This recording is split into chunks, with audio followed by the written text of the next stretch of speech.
Hello my friends, I'm going to tell you a story, and I would like to stress this is a story, it's not something that has happened. As they say in the films, any similarity to actual events is coincidental. It's something that could happen.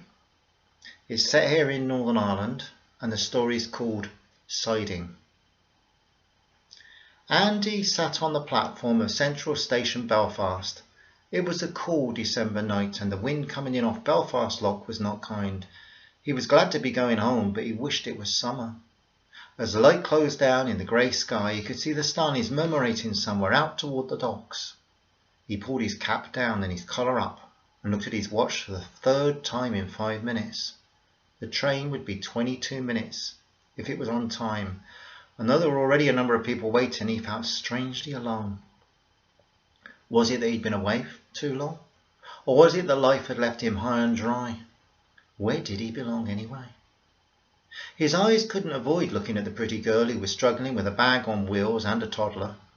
One wheel seemed to be catching and causing her a problem. As she bent down to examine it, their eyes met, and even as the light faded, he could see she had been crying.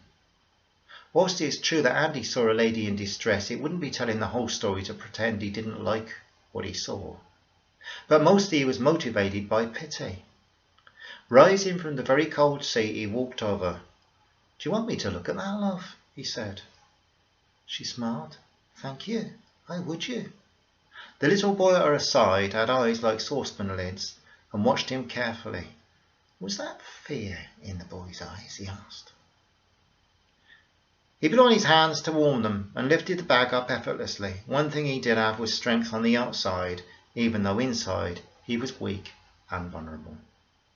He soon extracted the offending length of wire that had managed to get a free ride by wrapping itself around the wheel. He threw it down onto the railway track and smiled at the young lady. "Thanks," she said. "Appreciate your kindness." "No bother. Are you okay? Is it that obvious you're in here in the dark?" "Sorry, I don't mean to pry. It's okay, I'm having a tough time right now. And so is young Patrick here." "I'm sorry to hear that. Life can be hard on us, can't it?" "Tell me about it."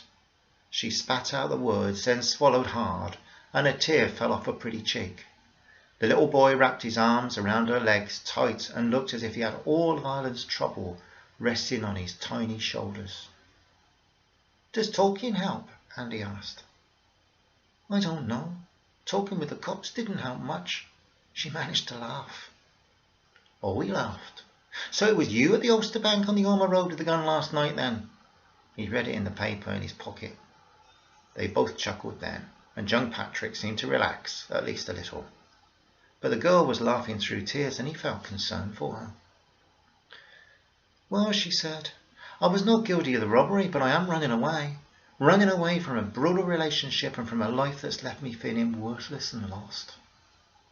He looked at the sad face and he felt the desire to protect and care, that decent feeling that men get when they see women and children in trouble. "So where are you going?" "I'm going home to Derry, but I'm not sure how welcome I'm going to be when I get there. My folks are kind of given up on me, I guess." "Aye, but if you're in trouble, love, blood's thicker than water, they say." "Maybe, but it's my fault, not theirs. They saw all the things in Brian I chose to ignore, and though I've been in denial for 3 years, what happened last night proved them right, and it proved me wrong." "Well, I'm not so good at eating humble pie, but I've learned it pays. I'm sure they'll welcome you. I'm going to Coleraine myself." When the train pulled into the station, they boarded together, he with the bag and his, and her with young Patrick. As he sat down opposite her, having stowed their luggage, he noticed the bruises on her face that she'd tried to hide with makeup. Her young face had seen too much trouble, of that he was sure. But when he saw the black eye her little son had, he felt real anger rising inside him. The train made a smooth move from the station, and she looked straight into his kind brown eyes and held her gaze for some minutes. He wanted to ask but couldn't. She wanted to doubt, but she didn't know where to start. So he played a game with Patrick across the table between them. his hands like animals running back and forth, and the sad little boy soon dissolving in laughter. As people got on and off at Yorkgate Station, she made up her mind to tell him. "Patrick's dad," she said. "He's called Alex. He seemed charming and kind when we were at uni together, and soon I was madly in love with him. He persuaded me to move in with him. Aye, and I did, much to the horror of my very moral Catholic family." My dad liked Alex at first, but when he saw him on the sports field, he changed. Alex lost it with another player in a soccer match, punched him and got sent off. My dad saw an uncontrolled anger, and he found that inexcusable. How did you feel? I made excuses. He was provoked. He was tired, and the man who tackled him before in another match and hurt his leg. My dad and I were always very close, but we fell out big time over that. My ma says that in the end I broke his heart. Even a few months later at his sister's wedding, when he attacked the groom's cousin, I made excuses. Our hearts sure can fool us, can't it? Aye, they sure can. I don't know if I'll ever trust my heart again. Was this all before you moved in? Aye, I'm ashamed to say it was. The first time he hit me was 2 months after we got together. He drank a bit more than was wise, and I blamed it on that. One punch was all, and where he hit me, nobody could see the bruise. Gradually it became more frequent, and he convinced me it was all my fault. And you believe that? I made excuses. I upset him. I was late. I was grumpy. I was being unreasonable. What's your name? Shannon. Well, listen, Shannon. There is never excuses for a man to hit a woman. Never. You really mean that, don't you? Aye, I sure do. Well, last night he lost his job for hitting his boss, went to the pub, got full with drink, came home and hit me. Then he hit Patrick. He'd not done that before. When I tried to protect my son, he threw me down the stairs. And that was when I phoned the police. What happened? He's locked up, and the police advised me to leave, so I did. But I've got nowhere to go but home to my parents, and they don't even know I'm on my way. He looked into the sad, bruised face and the tears that fell, and felt so angry. Patrick tapped his hand, wanting more games, so he obliged. They talked intermittently on the way to Coleraine, where Andy got off. By the time they got there, he knew she was a convent girl, that she'd done very well at school and at uni, got her degree, and that she wanted to be a journalist, but it hadn't worked out. She also was completely opposite to him. She'd be a Catholic from Derry's Craigan estate, and he a Protestant from Colerane's Ballysally estate. But he didn't want to get off the train, and she didn't want him to either. He reached in his pocket and took out his wallet and gave her £10. For Patrick, he said. Buy him a nice toy or something. She took it reluctantly, but touched by his kindness, said, "Thanks for listening. I'm in a mess and you helped." "Do you believe in God?" Aye, I do. "Will you pray for me?" "Certainly." He touched her hand as he left the train, and Patrick waved for all he was worth. He lingered on the platform, waiting for the train to leave the station, and Patrick just kept on waving. The wind whistled down the platform and it was cold, but he didn't even notice. And Shannon kept eye contact, and as the train started to move, she acted quite out of character and blew Andy a kiss. He caught it and took it and put it at his heart. Both of them were thinking how stupid they were. How would they ever, under any circumstances, meet again? Things worked out well for Andy. He soon got work with his old schoolmate John McGlynn. He had a successful building company and was doing shop refurbishments. And Andy was soon in the swing of things with his old mate. He was hurting, but being home helped. His parents were kind and they were glad to see him, and he soon got a place to live, feeling he needed a space of his own. But every time a train passed at the bottom of his garden in Coleraine, his thoughts turned to Shannon. In fact, his thoughts turned to Shannon often, and also to little Patrick. The weeks turned to months, and it was early summer, and he got a phone call from John McGlynn. "Hi Andy, I have a job for you in the morning in Londonderry. An old friend of my sister's has opened a shop in the city centre and she wants the storeroom completely gutted and made right for the clothes shop. You could go up in the morning and sort out what can be done with it. Then you could order the materials, etc. Is that okay with you?" As Andy drove the van over the mountain with a beautiful view of Loch Foyle at 8 a.m, he felt it was almost a sin to feel so good about going to work on Monday morning. He soon found the little shop off Shipquay Street in the city of Derry. He walked into the shop and the lady was waiting for him. He discussed with her what ideas he could share, decisions were made, and he ordered materials. He began dismantling things. And at 10 p.m. the owner called Pauline called into the shop for coffee. He entered from the storeroom. "Andy, this is Shannon who works with me."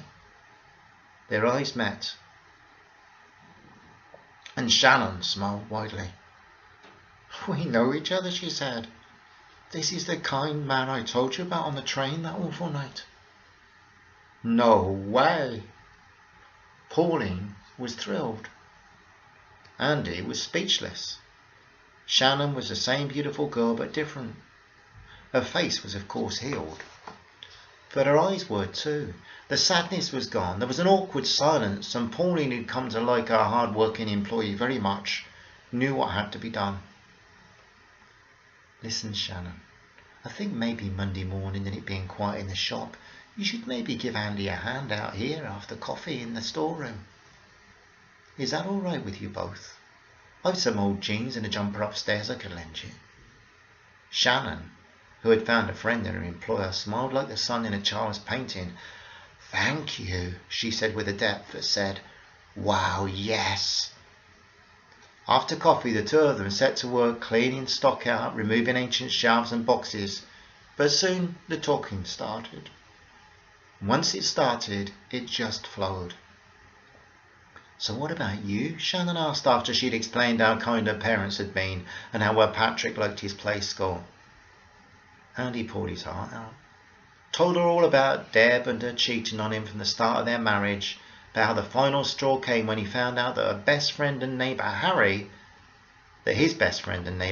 had been having an affair with his wife, and also how they cheated him out of a lot of money. The night they'd met on the train, Andy had just had word a couple of days before that his divorce was final, and he decided that England had nothing to offer him anymore. Soon they were meeting regularly. Shannon's parents were a little put out that he was a Protestant, but not any more than his were that she was a Catholic. One night they all met up for a meal in the classic restaurant in Limavady, and the four parents agreed that what was needed for them both was happiness and stability, not barriers and opposition. At the wedding reception, which was after a Catholic ceremony, John McGlynn gave the best man's speech. He spoke of two people who met on a railway platform and how they both felt their lives had been shoved up a siding somewhere, but how a connection was formed that was stronger than any religious barrier because it was based on love. He also made a joke that probably they would surprise everyone by both converting to become Jehovah's Witnesses or something. Nobody knew it then, but that was a prophecy that would be fulfilled. First Pauline would take that step, and then she talked to Andy and Shannon, and they would follow. How do I know this story so well? Because Patrick's my brother. We have our mum Shannon in common. My dad is Andy, and Patrick and I are inseparable. They called me John. I never tire of telling this story. When Patrick and I knock doors in Derry, we sometimes see the trains coming and going along the side of the River Foyle.